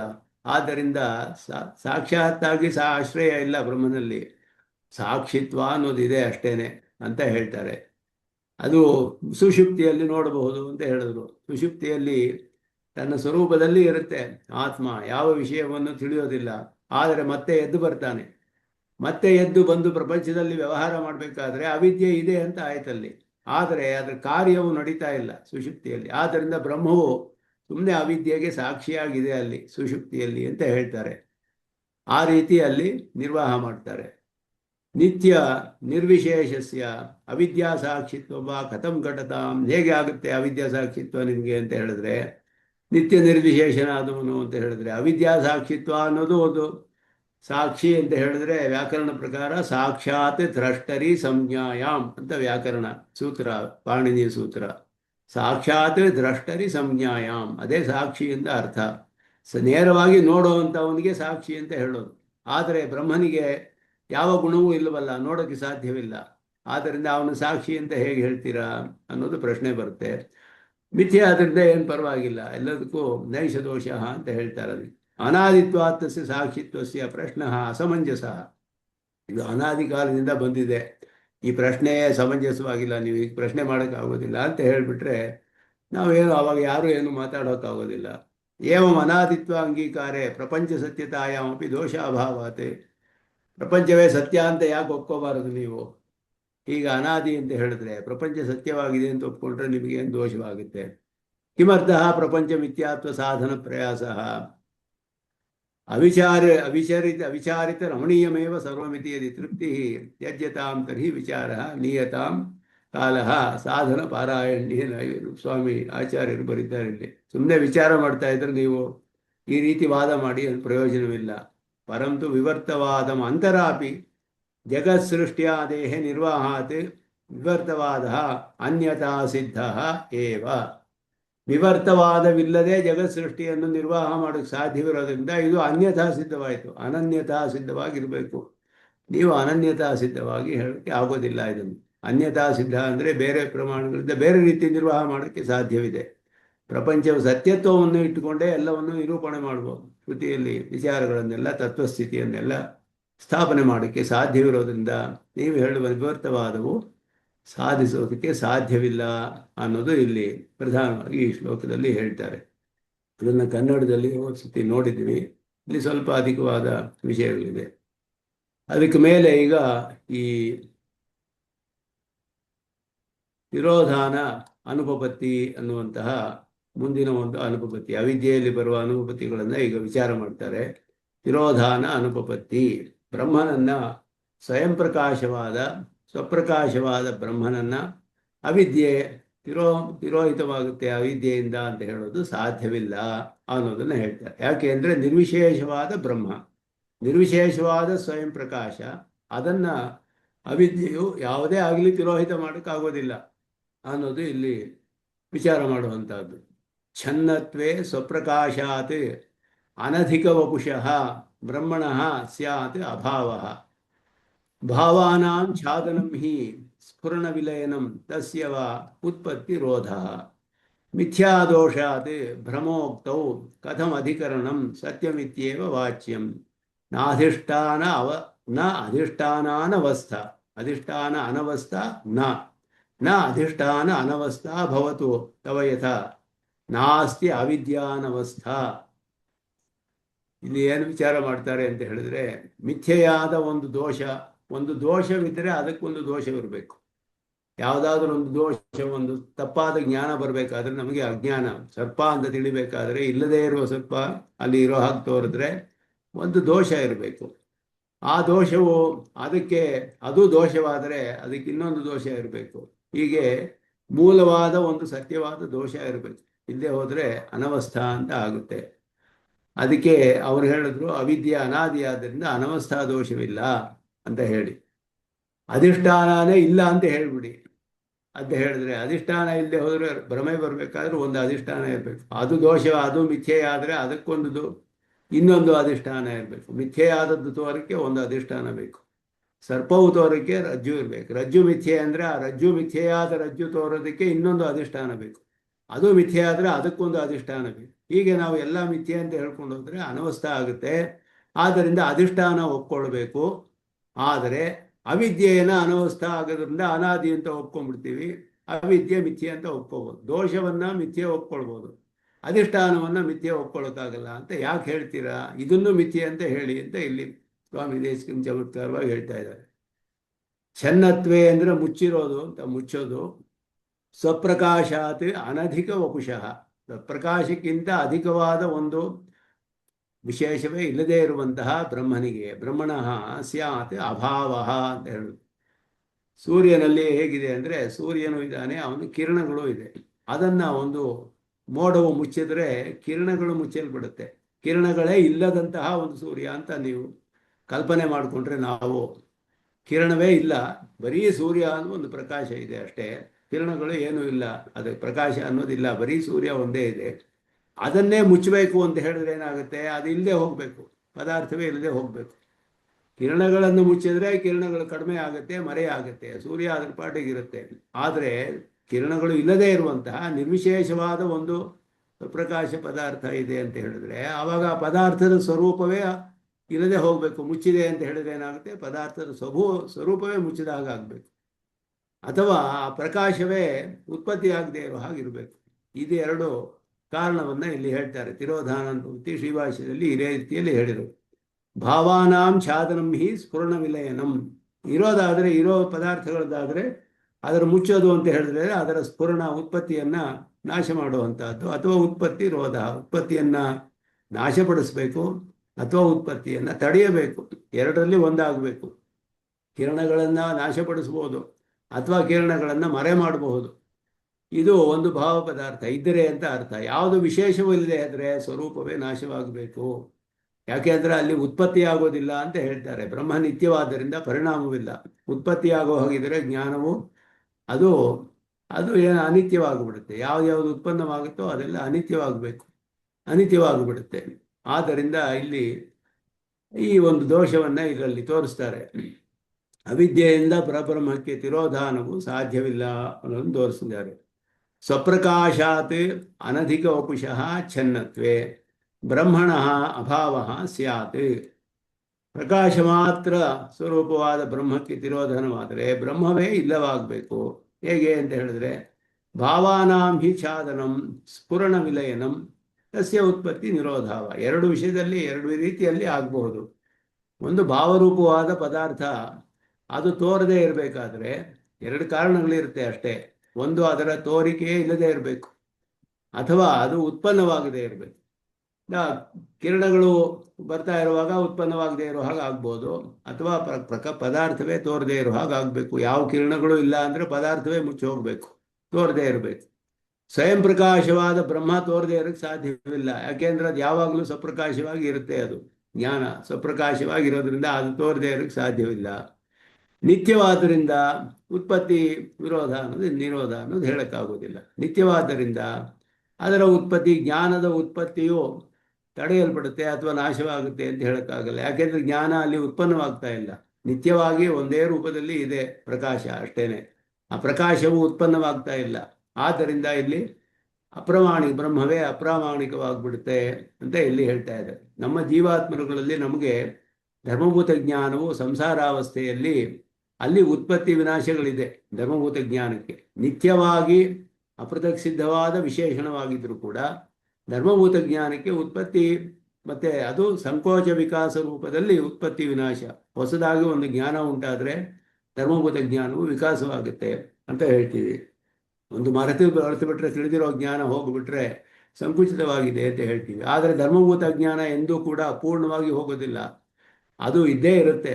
ಆದರೆ ಸಂಸಾರ ಅವಸ್ಥೆಯಲ್ಲಿ ಅಧಿಕವಾಗಬಹುದು, ಕಮ್ಮಿ ಆಗ್ಬೋದು, ಸಂಕೋಚ ವಿಕಾಸಗಳು ಏರ್ಪಡಬಹುದು ಕರ್ಮದ ಕಾರಣದಿಂದ. ಕರ್ಮ ಹೋಗ್ಬಿಟ್ರೆ ತನ್ನ ಸ್ವಾಭಾವಿಕವಾದ ಸ್ಥಿತಿಯಲ್ಲಿರುತ್ತೆ, ಅಲ್ಲಿ ಉತ್ಪತ್ತಿ ಇಲ್ಲ, ಅಲ್ಲಿ ಉತ್ಪನ್ನವಾಗೋದಿಲ್ಲ, ತನ್ನ ಸ್ವಾಭಾವಿಕ ಸ್ಥಿತಿಯಲ್ಲಿ ಇರುತ್ತೆ, ಮರೆಯಾಗಿರುತ್ತೆ, ಮರೆಯಾಗಿರೋದು ಹೋಗುತ್ತೆ. ಇದು ಧರ್ಮಭೂತ ಜ್ಞಾನದಲ್ಲಿ ಸಂಸಾರ ಅವಸ್ಥೆಯಲ್ಲಿ ನಾವು ಒಪ್ಕೊಂಡಿದ್ದೀವಿ. ಯಾಕೆಂದರೆ ಧರ್ಮಭೂತ ಜ್ಞಾನವು ಸ್ವರೂಪಕ್ಕಿಂತ ಬೇರೆಯಾದ ಒಂದು ಪದಾರ್ಥ, ಸ್ವರೂಪದೊಡನೆ ಅಪೃಥಕ್ ಸಿದ್ಧವಾಗಿ ಇರುವಂತಹ ಧರ್ಮ ಅದು. ಆದ್ದರಿಂದ ಅಲ್ಲಿ ಹೇಳಕ್ಕೆ ಸಾಧ್ಯ. ಆದರೆ ಬ್ರಹ್ಮನಲ್ಲಿ ಈ ಸ್ವಯಂ ಪ್ರಕಾಶವಾದ ಅದ್ವೈತದಲ್ಲಿ ಹೇಳುವ ಬ್ರಹ್ಮ ಪ್ರಕಾಶವೇ ಅಂದರೆ ಆ ಸ್ವರೂಪವೇ ಅದೇ ಪ್ರಕಾಶವೇ ಅಷ್ಟೇ. ಅದಕ್ಕೆ ಒಂದು ಧರ್ಮ ಅನ್ನೋದು ಇಲ್ಲ. ಧರ್ಮ ಅನ್ನೋದಿದ್ರೆ ಉತ್ಪತ್ತಿ ನಾಶ ಮೊದಲಾದ ಹೇಳ್ಬೋದು, ಆಗ ಅದು ಅನಿತ್ಯವಾಗಬೇಕಾಗುತ್ತೆ. ನಾವು ಹೇಳೋದು ಕೂಡ ಬರೀ ಸಂಕೋಚ ವಿಕಾಸ ರೂಪವಾದ ಅದು ಬದಲಾವಣೆಗಳು ಅಷ್ಟೇ ಹೊರತು ಉತ್ಪತ್ತಿ ವಿನಾಶ ಅಂತ ನಿಜವಾಗಿಯೂ ಉತ್ಪತ್ತಿ ವಿನಾಶವಿಲ್ಲ ಸ್ವರೂಪದಲ್ಲಿ. ಅದರಲ್ಲಿ ಏನಿದ್ರೂ ಮರೆಯಾಗುತ್ತೆ, ಮರೆಯಾಗಿರೋದು ಹೋಗುತ್ತೆ ಕರ್ಮದಿಂದ. ಆ ರೀತಿಯೇ ಅಲ್ಲಿ ಒಂದು ವಜ್ರದ ಪ್ರಕಾಶವು ಕೊಳೆಯಿಂದ ಕಡಿಮೆ ಮರೆಯಾಗೋದು ಅಥವಾ ಅದನ್ನು ಹೋದರೆ ಅದರ ಸ್ವಾಭಾವಿಕ ಸ್ಥಿತಿಯಲ್ಲಿರೋದು, ಆ ರೀತಿಯೇ ನಾವು ನಿರ್ವಾಹ ಮಾಡ್ತೀವಿ. ಆದರೆ ಇಲ್ಲಿ ನಿರ್ವಿಶೇಷವಾದ ಬ್ರಹ್ಮದಲ್ಲಿ ಮರೆಯಾಗಬೇಕು ಅಂದರೆ ಇಲ್ಲ, ಸ್ವರೂಪವೇ ನಾಶವಾಗಬೇಕು. ಇಲ್ಲ ಆದರೆ ಉತ್ಪತ್ತಿ ನಾಶವಾಗಿ, ಉತ್ಪತ್ತಿ ಅನ್ನೋದು ಇಲ್ಲ ಅಲ್ಲಿ ಬ್ರಹ್ಮದಲ್ಲಿ. ಯಾಕೆಂದರೆ ಉತ್ಪತ್ತಿ ಆಗಿದ್ರೆ ಬ್ರಹ್ಮ ಸ್ವರೂಪವು ಅನಿತ್ಯವಾಗಿಬಿಡುತ್ತೆ, ಪ್ರಕಾಶವು ಉತ್ಪತ್ತಿ ಆಗ್ತಾ ಇಲ್ಲ ಅಲ್ಲಿ. ಆದ್ದರಿಂದ ಇಲ್ಲಿ ತಿರೋಧಾನ ಅನ್ನೋದು ಹೇಗೆ ಹೇಳಕ್ಕೆ ಸಾಧ್ಯ ಅನ್ನೋದು ಇಲ್ಲಿ ಹೇಳ್ತಿದ್ದ. ತಿರೋಧಾನ ಆದರೆ ಬ್ರಹ್ಮ ಸ್ವರೂಪವೇ ಹೋಗ್ಬಿಡುತ್ತೆ ಆಗ. ಆದ್ದರಿಂದ ಈ ಅವಿದ್ಯೆಯ ಕಾರ್ಯವಾದ ತಿರೋಧಾನ ಅಸಂಭವ ಅನ್ನೋದು ಮೊದಲು. ಅವಿದ್ಯೆಗೆ ಎರಡು ಕಾರ್ಯಗಳು ಹೇಳ್ತಾರೆ, ಒಂದು ತಿರೋಧಾನ, ಇಂದು ವಿಕ್ಷೇಪ ಅಂತ ಅರ್ಥ. ವಿಕ್ಷೇಪ ಶಕ್ತಿ, ತಿರೋಧಾನ ಶಕ್ತಿ ಎರಡು ಹೇಳಲ್ಪಟ್ಟಿದೆ ಅವಿದ್ಯೆಗೆ. ಇನ್ನೊಂದು ಕಾರ್ಯ ವಿಕ್ಷೇಪ ಶಕ್ತಿ. ಮೊದಲು ಬ್ರಹ್ಮಸ್ವರೂಪವು ತಿರೋಧಾನವಾದರೆ ಈಶ್ವರ ಭಾವ ಬರುತ್ತೆ ಬ್ರಹ್ಮನಿಗೆ. ಈಶ್ವರ ಭಾವ ಬಂದಾಗ ತಾನೇ ನಾರಾಯಣ ವಿಷ್ಣು ಅಂತ ತಿಳಿದು ಸರ್ವಜ್ಞನು, ಸರ್ವಶಕ್ತ, ಸರ್ವಸಂಕಲ್ಪ ಏನೇನು ಶ್ರುತಿಯಲ್ಲಿ ಹೇಳಿದೆಯೋ ಎಲ್ಲ ಗುಣಗಳು ಇದೆ. ನಾರಾಯಣನೇ ಪರಬ್ರಹ್ಮ. ಆ ಒಂದು ಸ್ಥಿತಿಯಲ್ಲಿ ಮೊದಲು ಅವಿದ್ಯೆಯಿಂದ ಮುಚ್ಚಲ್ಪಟ್ಟಾಗ ಬರುವಂತಹ ಅವಸ್ಥೆ ಬ್ರಹ್ಮನಿಗೆ. ಅದುವೇ ಕೃಷ್ಣ ಎಲ್ಲ ಹೇಳಿರುವಂತಹದ್ದು ಭಗವದ್ಗೀತೆಯಲ್ಲಿ. ಎಲ್ಲ ಗುಣಗಳು ಸಗುಣ ಬ್ರಹ್ಮ ಅಂತ ಹೇಳಿರೋದೆಲ್ಲ ನಾರಾಯಣನೇ ಅಂತಾನೆ ಶಂಕರರು ಎಲ್ಲ ಭಾಷೆಯಲ್ಲೂ ಹೇಳ್ತಾರೆ. ಆ ಈಶ್ವರನಿಗೆ ವಿಕ್ಷೇಪ ಶಕ್ತಿಯಿಂದ, ಅವಿದ್ಯೆ ವಿಕ್ಷೇಪ ಶಕ್ತಿಯಿಂದ ಅನೇಕ ಜೀವರುಗಳು ಕಾಣಿಸ್ತಾರೆ. ಆಮೇಲೆ ಜೀವಾತ್ಮರುಗಳೆಲ್ಲ ಬಂದಿರೋದು ಆದ್ದರಿಂದ ಈಶ್ವರದಿಂದ ಸೃಷ್ಟಿಯಾಗೋದು. ಬಹುಶ್ಯಾಂ ಪ್ರಜಾಯೇಯ ಇಲ್ಲೆಲ್ಲ ಅವಿದ್ಯೆಯ ವಿಕ್ಷೇಪ ಶಕ್ತಿ ಅಂತ ಹೇಳ್ತಾರೆ. ಈ ಜೀವಾತ್ಮರುಗಳು, ಈಶ್ವರನು ಎಲ್ಲವೂ ಮಿಥ್ಯೆ, ಬ್ರಹ್ಮ ಒಂದೇ ಸತ್ಯ ಕಡೆಯಲ್ಲಿ. ಅಂದರೆ ಎರಡು ಸ್ಥಳಗಳಲ್ಲಿ ಹೇಳ್ತಾರೆ, ಒಂದು ತಿರೋಧಾನ, ಇನ್ನೊಂದು ವಿಕ್ಷೇಪ ಅಂತ ಹೇಳಿ. ಅನೇಕ ಜೀವಾತ್ಮರುಗಳು ಹೇಗೆ ಕಾಣೋದು? ಅದು ಯಾಕೆಂದ್ರೆ ಸೃಷ್ಟಿ ಆಗಬೇಕು. ಶ್ರುತಿಯು ಸೃಷ್ಟಿ ಹೇಳಿದೆ, ಬಹುಶ್ಯಾಂ ಪ್ರಜಾಯೇಯ ಎಲ್ಲ ಹೇಳಿದೆ. ಅನೇಕ ಜೀವಾತ್ಮರುಗಳು ಕಂಡು ಬರ್ತಿರೋ ಹಾಗೆ ಇದೆಲ್ಲ ಹೇಳಿದೆ. ಇವರೆಲ್ಲರೂ ಈಶ್ವರರಲ್ಲ, ಈಶ್ವರ ಅಂತ ಒಬ್ಬ ಇದ್ದಾನೆ ಸೃಷ್ಟಿ ಮಾಡೋನು. ಇದೆಲ್ಲವನ್ನು ಒಪ್ಕೊಳ್ಬೇಕಾದ್ರೆ ಶ್ರುತಿಯಲ್ಲಿ ಎಲ್ಲ ವ್ಯವಹಾರದಲ್ಲಿ ಒಪ್ಕೊಳ್ತೀವಿ ಅಂತ ಹೇಳಿ ಈ ರೀತಿ ನಿರ್ವಾಹ ಮಾಡ್ತಾರೆ. ಅದರಲ್ಲಿ ಮೊದಲನೆಯದು ತಿರೋಧಾನ ಅನ್ನೋದು ಬ್ರಹ್ಮನಿಗೆ ಸಾಧ್ಯವಿಲ್ಲ ಅನ್ನೋದನ್ನು ಹೇಳಿ, ವಿಕ್ಷೇಪ ಶಕ್ತಿ ಅನ್ನೋದು ಕೂಡ ಸರಿ ಇಲ್ಲ, ನೀವು ಹೇಳೋದು ಸಾಧಿಸಕ್ಕಾಗೋದಿಲ್ಲ ಅಂತ ಇಲ್ಲಿ ಹೇಳ್ತಾರೆ. ಮಿಥ್ಯಾದೋಷಾತ್ ಭ್ರಮೋಕ್ತವು ಅಧಿಕರಣಂ ಕಥಂ ಸತ್ಯಮೇವ ಇತಿ ವಾಚ್ಯಂ. ಮಿಥ್ಯಾಭೂತವಾದ ದೋಷದಿಂದ ಪರಬ್ರಹ್ಮಕ್ಕೆ ಜಗತ್ತಿನ ಭ್ರಮೆ ಬರುತ್ತೆ ಅಂತ ಹೇಳಿದ್ರೆ, ಸತ್ಯ ಬ್ರಹ್ಮ ಸತ್ಯವಾಗಬೇಕಾದ ನಿಯಮ ಏನು ಅಂತ ಹೇಳ್ತಿರೋದು. ಮಿಥ್ಯೆಯಾದ ದೋಷದಿಂದ ಬ್ರಹ್ಮಕ್ಕೆ ಭ್ರಮೆ ಬರ್ತಿದ್ರೆ ಬ್ರಹ್ಮವೂ ಮಿಥ್ಯೆ ಆಗ್ಬೋದಲ್ಲ ಆಗ. ಯಾಕೆಂದರೆ ಬ್ರಹ್ಮವನ್ನು ಯಾವುದೇ ಒಂದು ವಿಶೇಷಣ ಇಟ್ಟು ತಿಳಿಯಕ್ಕಾಗೋದಿಲ್ಲ. ಬ್ರಹ್ಮವನ್ನು ಹೇಗೆ ತಿಳಿತೀರಾ ಅಂತ ಹೇಳಿದ್ರೆ ತಿಳಿಯಕ್ಕೆ ಸಾಧ್ಯವಿಲ್ಲ. ಅದ್ರ ಪಾಡಿಗಿದೆ ಅಷ್ಟೇ, ಅದು ಜ್ಞಾನ ಪ್ರಕಾಶವಾಗಿದೆ, ತಿಳಿಯೋದಕ್ಕಾಗೋದಿಲ್ಲ. ತಿಳಿಯಕ್ಕಾಗದೇ ಇರುವ ಪದಾರ್ಥ ಇದ್ರೇನು ಇಲ್ಲೇ ಹೋದ್ರೇನು, ಇಲ್ಲದೇ ಇರಬಹುದಲ್ಲ, ಅದು ಮಿಥ್ಯೆ ಅಂತ ಯಾಕೆ ಹೇಳಬಾರ್ದು ಅಂತ ಇಲ್ಲಿ ಪ್ರಶ್ನೆ ಮಾಡ್ತಾರೆ. ತಿಳಿಯಕ್ಕಾಗದೇ ಇರೋ ಪದಾರ್ಥ ಯಾಕಿರಬೇಕು ಅಂತ ಹೇಳ್ಬೇಕು, ಅದು ಮಿಥ್ಯೆ ಅಂತ ಹೇಳಿ.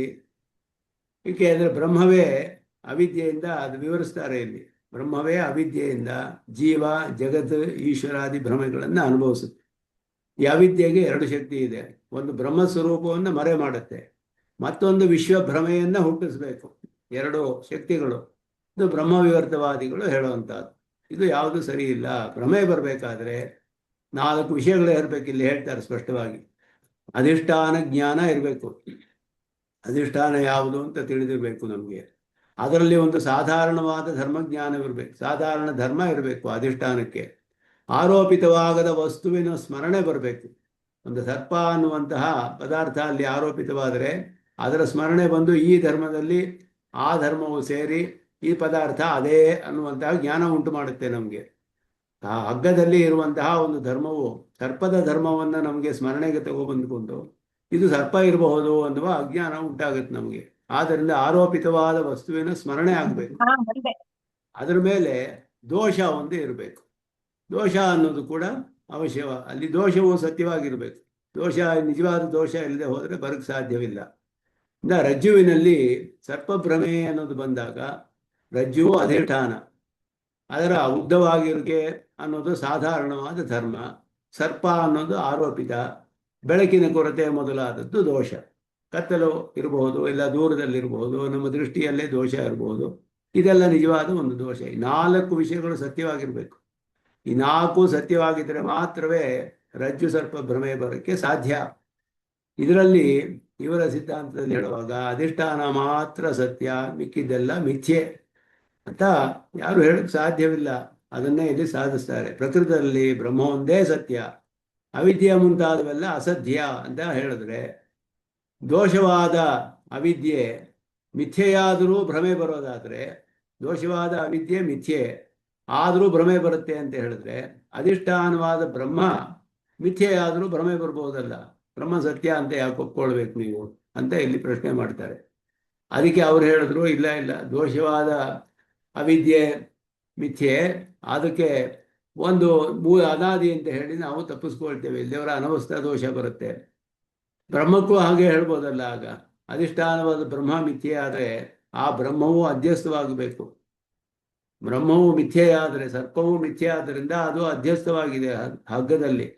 ಬ್ರಹ್ಮವೇ ಮಿಥ್ಯೆ ಆದರೆ ಬೇರೆ ಒಂದು ಪದಾರ್ಥದಲ್ಲಿ ಅಧ್ಯಸ್ಥವಾಗಿರ್ಬೇಕು. ಅದು ಬೇರೆ ಒಂದು ಪದಾರ್ಥದಲ್ಲಿ ಬ್ರಹ್ಮ ಇರೋ ಹಾಗೆ ತೋರ್ಬೇಕು ನಮಗೆ. ನಿಜವಾದ ಬ್ರಹ್ಮ ಇಲ್ಲದೆ ಹೋದ್ರೆ, ಮಿಥ್ಯೆ ಆದರೆ ಆ ಅಧ್ಯಾಸಕ್ಕೆ ಇನ್ನೊಂದು ಅಧಿಷ್ಠಾನ ಬೇಕು. ಅದು ಮಿಥ್ಯೆ ಆದರೆ ಅನವಸ್ಥಾ ದೋಷ ಬಂದ್ಬಿಡುತ್ತಲ್ಲ ಅಂತ ಅಧಿಷ್ಠಾನವನ್ನು ಮಿಥ್ಯೆ ಅಂತ ಹೇಳಕ್ಕೆ ಸಾಧ್ಯವಿಲ್ಲ ಅಂತ ಹೇಳಿದ್ರೆ, ಅವಿದ್ಯೆಯಲ್ಲಿ ಹೇಗೆ ಅನವಸ್ಥಾ ಬರಲ್ವೋ ಅಧಿಷ್ಠಾನದಲ್ಲೂ ಅನವಸ್ಥೆ ಬರಬೇಕಾಗಿಲ್ಲ ಅಂತ ಇಲ್ಲಿ ಹೇಳ್ತಾರೆ.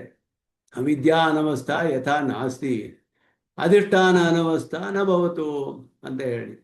ಅದೇ ರೀತಿಯಲ್ಲಿ ಭ್ರಮೆಗೆ ಕಾರಣವಾದ ಅವಿದ್ಯೆ ಮಿಥ್ಯೆ ಆದರೆ ಅದನ್ನು ಕಲ್ಪಿಸ್ಕೊಳ್ಳೋಕೆ ಮತ್ತೊಂದು ಅವಿದ್ಯೆ ಬೇಕು.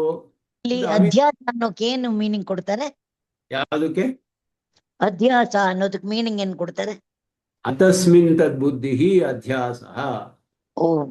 ಅತಸ್ಮಿನ್ ತದ್ಬುದ್ಧಿ ಅಧ್ಯಾಸ. ಶಂಕರ ಭಾಷ್ಯದಲ್ಲಿ, ಬ್ರಹ್ಮಸೂತ್ರ ಭಾಷ್ಯದಲ್ಲಿ ಆರಂಭದಲ್ಲೇ ಬರೋದು, ಅಧ್ಯಾಸ ಭಾಷ್ಯದಲ್ಲಿ ಬರುವ ವಾಕ್ಯ ಅತಸ್ಮಿನ್ ತದ್ಬುದ್ಧಿ. ಇಲ್ಲದೆ ಇರೋದ್ರಲ್ಲಿ ಅದು ಅನ್ನುವಂತ ಬುದ್ಧಿ.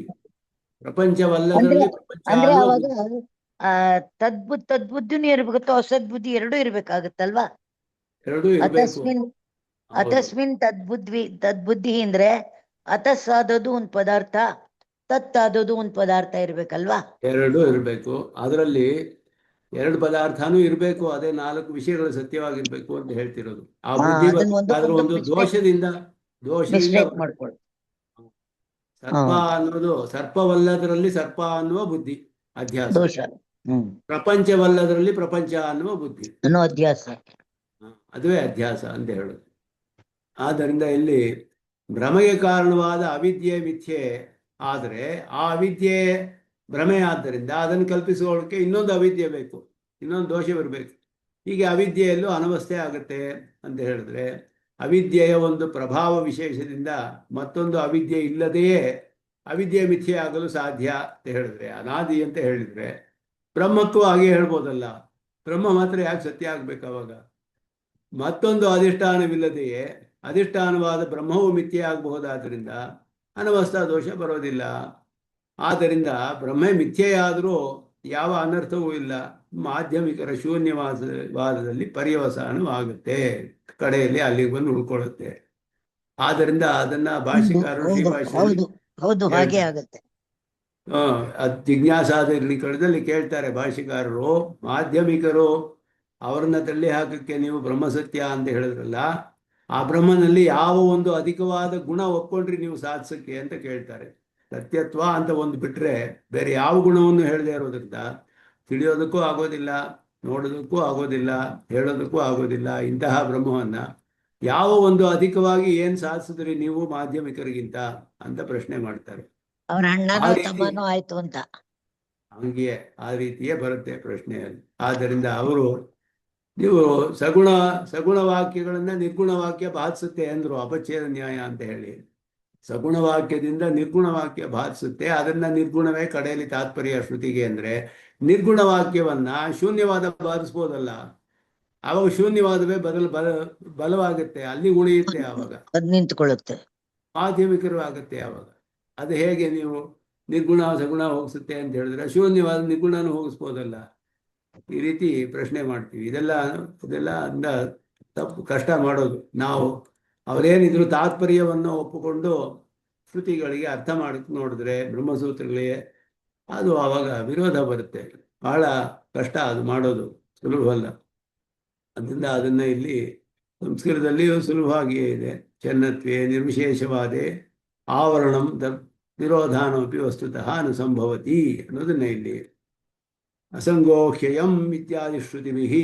ಅಸಂಗ, ಸಂಘವಿಲ್ಲ ಅವನಿಗೆ, ನಿರ್ಗುಣ ನಿರಂಜನ ನಿರ್ವಿಕಲ್ಪ ಮೊದಲದೆಲ್ಲ ಹೇಳ್ತಾ ಇದ್ದಾರೆ. ಹಾಗೆ ಹೇಳೋ ಹಾಗೆ ನಿತ್ಯ ಶುದ್ಧ ಮುಕ್ತ ಸ್ವಪ್ರಕಾಶ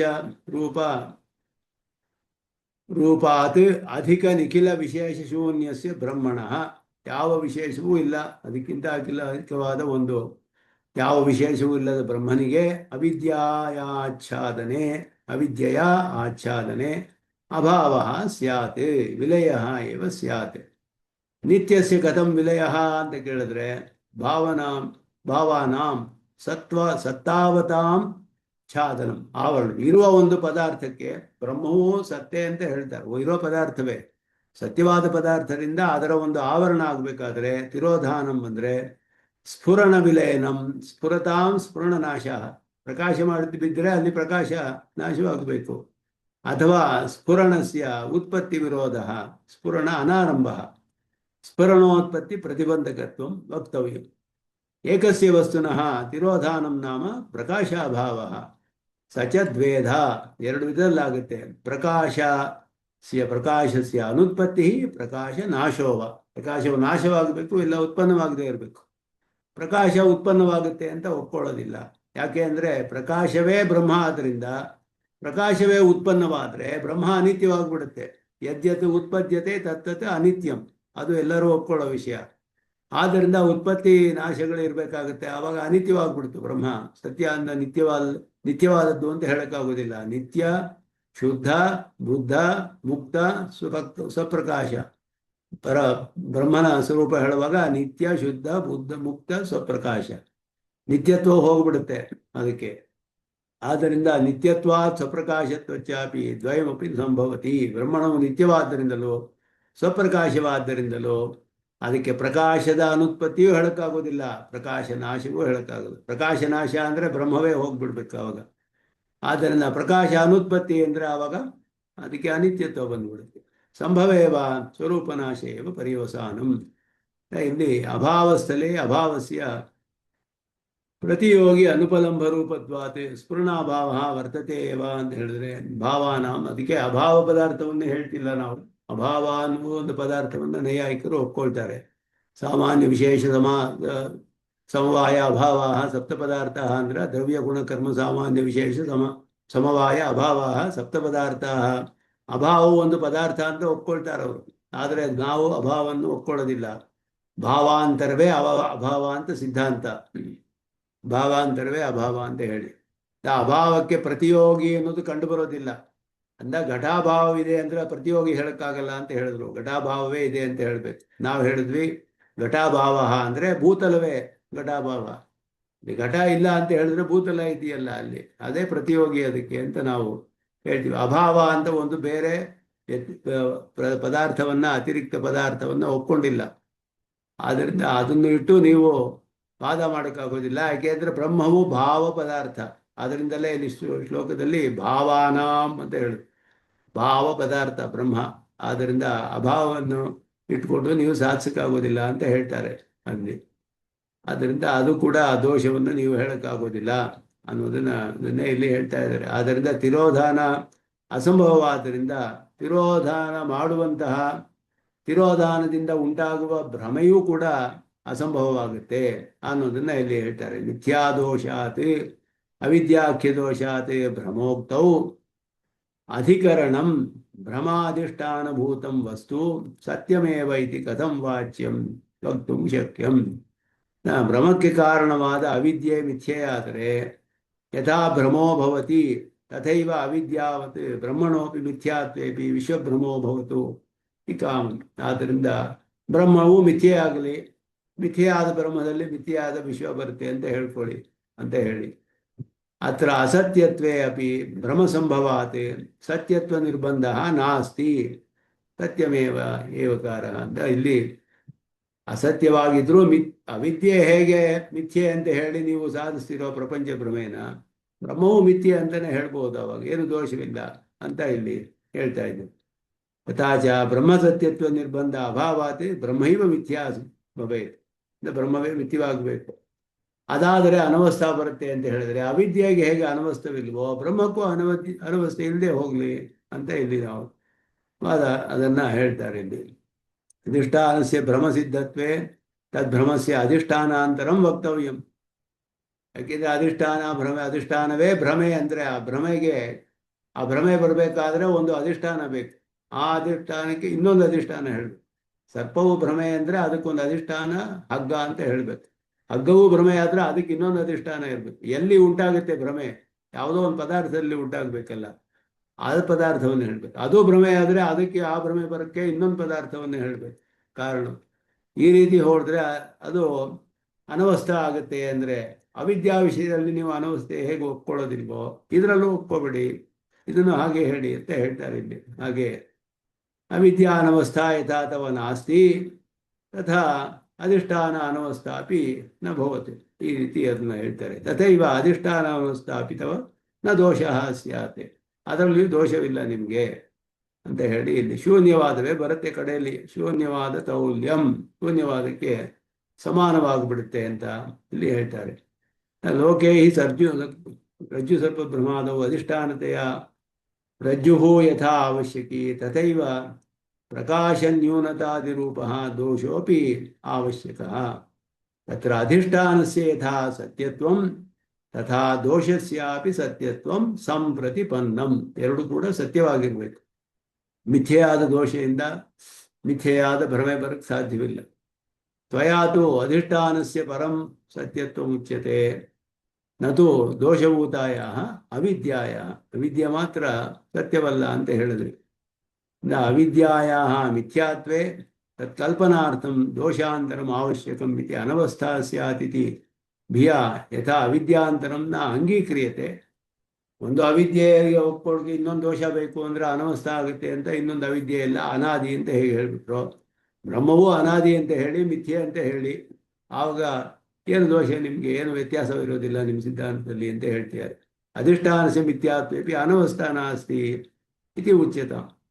ವೇದಾಂತಶಾಸ್ತ್ರಂ ಲೋಕವಿಲಕ್ಷಣಂ ಇತಿ ಮತ್ವಾ ದೋಷಮಿಥ್ಯಾತ್ವೇಪಿ ಭ್ರಮೋಪತ್ತಿವತ್ ಅಧಿಷ್ಠಾನಮಿಥ್ಯಾತ್ವೇಪಿ ಲೋಕವಿಲಕ್ಷಣತೆಯ ವಿಶ್ವಭ್ರಮೋ ಭವಿತುಮರ್ಹತಿ ಇತಿ ಅಧಿಷ್ಠಾನಸ್ಯ ಬ್ರಹ್ಮಣ ಸತ್ಯತ್ವಂ ನ ಸ್ಯಾದಿತಿ ನಿರಧಿಷ್ಠಾನ ಭ್ರಮಾವಾದ ಅವತಾರ. ಇದೇ ಬೌದ್ಧರು ಹೇಳೋದು. ಏನು ಹೇಳ್ತಾರೆ ಅಂದರೆ ವೇದಾಂತ ಶಾಸ್ತ್ರವು ಲೋಕಕ್ಕಿಂತ ವಿಲಕ್ಷಣವಾಗಿದೆ. ಲೋಕ ನೋಡ್ಕೊಂಡು ಹೇಳಕ್ಕಾಗೋದಿಲ್ಲ ನೀವು. ಆದ್ದರಿಂದ ಮಿಥ್ಯೆಯಾದ ದೋಷವಿದ್ರೂ ಭ್ರಮೆ ಹೇಗೆ ಬರ್ಬೋದು, ಮಿಥ್ಯೆಯಾದ ಅಧಿಷ್ಠಾನವಿದ್ರೂ ಸಾಧ್ಯ, ಇದು ಅಧಿಷ್ಠಾನವೂ ಇರ್ಬೋದು ಅಂತ ಬೌದ್ಧರು ವಾದ ಮಾಡ್ತಾರೆ. ನಿರಧಿಷ್ಠಾನ ಭ್ರಮವಾದ, ನಿರಧಿಷ್ಠಾನ ಭ್ರಮವಾದಿಗಳು ಬೌದ್ಧರು. ಅಧಿಷ್ಠಾನವು ಅದು ಕೂಡ ಭ್ರಮೆಯೇ ಅಂತ ಸರ್ವಶೂನ್ಯತ್ವವನ್ನು ಹೇಳುವಂಥವ್ರು ಮಾಧ್ಯಮಿಕರು. ಅವರ ಒಂದು ವಾದದಂತೆ ನಿಮ್ಮ ಸಿದ್ಧಾಂತವು ಆ ರೀತಿ ಆಗಿಬಿಡುತ್ತೆ ಅನ್ನೋದನ್ನ ಇಲ್ಲಿ ಹೇಳ್ತಾ ಇದ್ದಾರೆ. ಇದೆಲ್ಲ ಸ್ವಲ್ಪ ಸುಲಭವಾಗಿ ಹೆಚ್ಚಾದ ಏನು ವಿಷಯಗಳು ಇದರಲ್ಲಿ ಇಲ್ಲ. ಒಂದು ಈ ರೀತಿಯ ಒಂದೊಂದು ಅನುಪಪತ್ತಿಗಳನ್ನು ನೋಡ್ತಾರೆ. ಇಲ್ಲಿ ಅವಿದ್ಯಾ ಕಲ್ಪನಾ ಅನುಪಪತ್ತಿ ಅನ್ನೋದು ಇದು. ಅವಿದ್ಯಾ ಕಲ್ಪನಾ ಅನುಪಪತ್ತಿ ಅಂತ. ಅವಿದ್ಯೆಯನ್ನ ಕಲ್ಪಿಸೋರು ಯಾರು ಅನ್ನೋದು ಪ್ರಶ್ನೆ ಇದೆ. ಅವಿದ್ಯೆಯನ್ನ ಯಾರು ಕೂಡ ಮ್ಯೂಟ್ ಪಡಿಕೊಂಡು ಅವಿದ್ಯೆಯನ್ನ ಕಲ್ಪನೆ ಮಾಡೋದಕ್ಕೆ ಯಾರು ಇರೋದಿಲ್ಲ, ಸಾಧ್ಯ. ಅವಿದ್ಯಾ ಕಲ್ಪನಾ ಅನುಪಪತ್ತಿ. ದೋಷಾಭಾವೇಪಿ ಅವಿದ್ಯಾ ಸ್ಫುರತಿ ವಿತತಃ ಕಿಂ ನ ವಿಶ್ವಂ ತಥಾ ಸ್ಯಾತ್ ಸಾ ಚ ಅನ್ಯಾಂ ಕಲ್ಪಿತಾಂ ಚೇತ್ ಅಭಿಲಷತಿ ತಥಾ ಸಾಪಿ ಚೇತಿ ಅವ್ಯವಸ್ಥಾ. ಮಿಥ್ಯೆ ಆದರೂ ಎಲ್ಲ ಇದೆ, ದೋಷವು ಮಿಥ್ಯೆ ಅಂತ ಹೇಳಿ ಮಾಡ್ತಾರೆ. ನಾಪೇಕ್ಷಾ ಚೇತ ಅನಾದೇಹೇ ಅಕಲುಷ ದಿಷಣ ಗೋಚರತ್ವ ಸತಿ ಸ್ಯಾತ್ ಬ್ರಹ್ಮೈವಾಸ್ಯಾಸ್ತು ದೋಷೋ ಯದಿ ನತು ವಿರಮೇತೆ ಬ್ರಹ್ಮಣೋ ನಿತ್ಯಭಾವಾತ್. ಮುಂದೆ ಇದರಲ್ಲಿ ಕಲ್ಪನಾ ಅನುಪಪತ್ತಿ, ಅವಿದ್ಯೆಯನ್ನು ಕಲ್ಪನೆ ಮಾಡಿಕೊಳ್ಳೋರು ಯಾರು ಇಲ್ಲ ಅಂತ ಹೇಳಿ. ಕಲ್ಪನೆ ಮಾಡುವವರು ಯಾರು ಸಾಧ್ಯ, ಹೇಗೆ ಕಲ್ಪಿಸೋದಕ್ಕೆ ಸಾಧ್ಯ? ಮಿಥ್ಯೆಯಾದ ಅವಿದ್ಯೆಯನ್ನ ಕಲ್ಪನೆ ಮಾಡಬೇಕು. ಬ್ರಹ್ಮನಿಗೆ ಯಾವ ಧರ್ಮಗಳು ಇಲ್ಲ, ವಿಶೇಷಣವಿಲ್ಲದ ಬ್ರಹ್ಮವು ಮಿಥ್ಯೆಯಾದ ಒಂದು ಬ್ರಹ್ಮ, ಒಂದು ಅವಿದ್ಯೆಯನ್ನ ಕಲ್ಪನೆ ಮಾಡಿಕೊಂಡು ದೋಷವನ್ನ ತನ್ನಲ್ಲಿ ಸತ್ಯ ಪ್ರಪಂಚವನ್ನ ಕಲ್ಪಿಸಿಕೊಂಡಿದೆ. ಅವಿದ್ಯೆ ಅನ್ನುವ ಮಿಥ್ಯೆಯಾದ ದೋಷದಿಂದ ಪ್ರಪಂಚವನ್ನು ತನ್ನಲ್ಲಿ ಕಲ್ಪಿಸಿಕೊಂಡು ವ್ಯವಹಾರ ಮಾಡ್ತಾ ಇದೆ ಬ್ರಹ್ಮವು ಅಂತ ಹೇಳ್ತಾರೆ.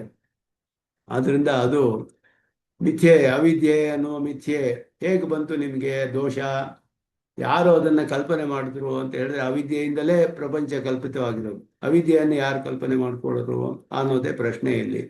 ಯಾಕೆಂದ್ರೆ ಶುದ್ಧವಾದ ಬ್ರಹ್ಮ ಕಲ್ಪನೆ ಮಾಡ್ಕೊಳ್ಳೋಕೆ ಆಗೋದಿಲ್ಲ ಇದರಲ್ಲಿ. ಆದ್ದರಿಂದ ಅವಿದ್ಯೆ ಅನ್ನೋದೇ ನೀವು ನಿರೂಪಣೆ ಮಾಡಬೇಕಾಗಿಲ್ಲ ಅನ್ನೋದನ್ನ ಇಲ್ಲಿ ಹೇಳ್ತಾರೆ. ಅದು ಈ ಶ್ಲೋಕ ಇನ್ನೇನು ಆರಂಭಿಸ್ತೀನಿ, ಒಂದೆರಡು ನಿಮಿಷ ಇದೆ, ಇಲ್ಲಿಗೆ ನಿಲ್ಲಿಸ್ಕೊಳ್ತೇನೆ. ಇವತ್ತು ಮುಂದುವರಿಸೋಣ ಅಂತ ಹೇಳಿ ನಿತ್ಯಮಚ್ಯುತ ಪದಾಂಬುಜ ಮರುವ್ಯಾಮೋದಃ ತದಿತರಾಣಿ ಜ್ಞಾಯಮೇನೆ ಸ್ಮೃತೋ ಭಗವತೋ ಸುರೇ ರಾಮಾನುಜಸ್ಯರಣೋ ಪ್ರಪದ್ಯೆ ಕವಿತಾರ್ಕಿಕ ಸಿಂಹಾಯ ಕಲ್ಯಾಣಗುರು ಶ್ರೀಮತೆ ವೆಂಕಟೇಶಾಯ ವೇದಾಂತ ಗುರವೇ ನಮಃ. ಶ್ರೀಮತೆ